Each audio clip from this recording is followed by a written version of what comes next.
ত্রয়োদশ জাতীয় সংসদ নির্বাচনে নিরঙ্কুশ জয় পেয়েছে বিএনপি। আল জাজিরার বিশ্লেষণ বলছে, এই জয় কেবল বাংলাদেশের জন্যই গুরুত্বপূর্ণ নয়, বরং এটি ভারত, পাকিস্তান ও চীন জুড়ে ক্ষমতার নতুন সমীকরণ তৈরি করতে পারে। বিশ্লেষকদের মতে বিএনপি ক্ষমতায় আসা বাংলাদেশের পররাষ্ট্রনীতির ক্ষেত্রে নতুন এক বদলের ইঙ্গিত, আর তাতে করে বদলে যেতে পারে এই অঞ্চলের ভূরাজনীতি। এরই মাঝে প্রতিবেশী দেশগুলো তা আঁচ করতে পারছে। নির্বাচনে জয়লাভের পরপরই ভারতের প্রধানমন্ত্রী নরেন্দ্র মোদী তারেক রহমানকে অভিনন্দন জানান এবং ফোনে কথা বলেন। দক্ষিণ এশিয়ায় প্রভাব বিস্তারের ক্ষেত্রে ভারত ও চীনের মধ্যে যে প্রতিযোগিতা আছে তার অংশ হিসেবে এর আগ পর্যন্ত নয়াদিল্লি ক্ষমতাচ্যুত শেখ হাসিনা সরকারের সঙ্গে ঘনিষ্ঠ সম্পর্ক গড়ে তুলেছিল। গণ অভ্যুত্থানের মধ্য দিয়ে আসা অন্তর্বর্তী সরকারের সঙ্গে দিল্লির সম্পর্ক ছিল তিক্ত।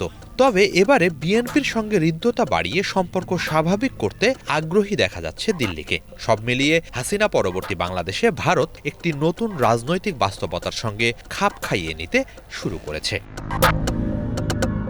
জর্জিয়া স্টেট ইউনিভার্সিটির ভূরাজনৈতিক বিশ্লেষক আসিফ বিন আলী আল জাজিরাকে বলেন, শেখ হাসিনার অধীনে বাংলাদেশের সঙ্গে ভারতের সম্পর্কের যে সমীকরণ ছিল তা আগামীতে অনুসরণ করা উচিত হবে না।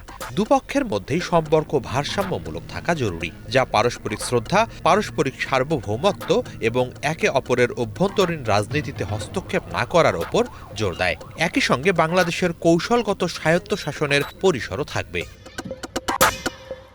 আল জাজিরার বিশ্লেষণে বলা হয়, আওয়ামী লীগের জায়গায় বিএনপি বাংলাদেশের ক্ষমতায় আসাকে একটি সুযোগ হিসেবে দেখছে পাকিস্তান। অন্তর্বর্তী সরকারের অধীনে বাংলাদেশ ও পাকিস্তানের মধ্যে পুনরায় সরাসরি বিমান চলাচল শুরু হয়। সহজ করা হয়েছে ভিসা প্রক্রিয়া। দুই দেশের মধ্যে উচ্চ পর্যায়ের বেসামরিক ও সামরিক সফরও হয়েছে। সব মিলিয়ে উভয় পক্ষে বেড়েছে আস্থা। বিশ্লেষকদের মতে বিএনপি সরকারের আমলে এই গতি বৃদ্ধি পেতে পারে। পাকিস্তানের প্রাক্তন পররাষ্ট্র সচিব এবং কূটনীতিক সালমান বশির বলেন, বাংলাদেশের নির্বাচন পাকিস্তানের সঙ্গে ঘনিষ্ঠ সম্পর্ক পুনরায় শুরু হওয়ার চিহ্ন বহন করছে। ঢাকার সঙ্গে সম্পর্ককে অগ্রাধিকার দেওয়ার বর্তমান নীতিতে পাকিস্তানের অটল থাকা উচিত।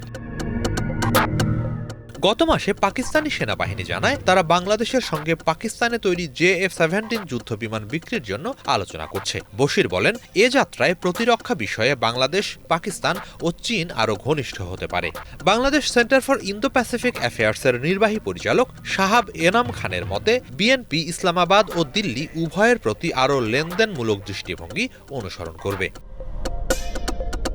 আল জাজিরা বলছে, সম্ভবত এ যাত্রায় বাংলাদেশ সরকারের সবচেয়ে গুরুত্বপূর্ণ সম্পর্ক হবে চীনের সঙ্গে। বেইজিং শেখ হাসিনার সঙ্গে দৃঢ় সম্পর্ক বজায় রেখেছে। একই সঙ্গে বাংলাদেশের সব রাজনৈতিক পরিমণ্ডলে সংযোগ গড়ে তুলেছে তারা। শেখ হাসিনার আমলে চীন বেল্ট অ্যান্ড রোড ইনিশিয়েটিভের মাধ্যমে বাংলাদেশে তার অর্থনৈতিক অবস্থান সম্প্রসারণ করেছে।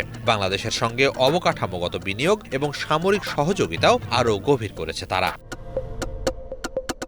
এরপর অন্তর্বর্তী সরকারের প্রধান উপদেষ্টা ডক্টর মোহাম্মদ ইউনুস সহ অন্যান্য কর্মকর্তারা বেইজিংয়ে উচ্চ পর্যায়ের সফরের পাশাপাশি প্রায় $2.1 বিলিয়ন চীনা বিনিয়োগ, ঋণ ও অনুদান নিশ্চিত করেছেন। এরই মাঝে বিএনপির বিজয়েও অভিনন্দন জানিয়েছে তারা। চীন বাংলাদেশ সম্পর্কে নতুন অধ্যায় লেখার জন্য নতুন সরকারের সঙ্গে কাজ করার প্রস্তুতির কথাও জানিয়েছে। আল জাজিরাকে ঢাকা বিশ্ববিদ্যালয়ের আন্তর্জাতিক সম্পর্কের অধ্যাপক দেলোয়ার হোসেন বলেন, বিএনপি সম্ভবত চীনের সঙ্গে তার সম্পর্ক আরও গভীর করবে। একই সঙ্গে বাংলাদেশ এই অঞ্চলে চীনের বেড়ে চলা উপস্থিতির বিরুদ্ধে যুক্তরাষ্ট্রের বিরোধিতার মুখোমুখি হতে পারে বলেও সতর্ক করেন তিনি। জর্জিয়া স্টেট ইউনিভার্সিটির আলীর মতে, বাংলাদেশের জন্য সবচেয়ে কার্যকর পথ হবে চীনা বিনিয়োগ ও সংযোগ প্রকল্পগুলোকে এমনভাবে রাখা যেন তারা বাংলাদেশের স্বার্থ রক্ষা করে। একই সঙ্গে চীন, ভারত এবং যুক্তরাষ্ট্রের সঙ্গে বৈদেশিক নীতিকে অনুমানযোগ্য ও নিয়মতান্ত্রিক করা।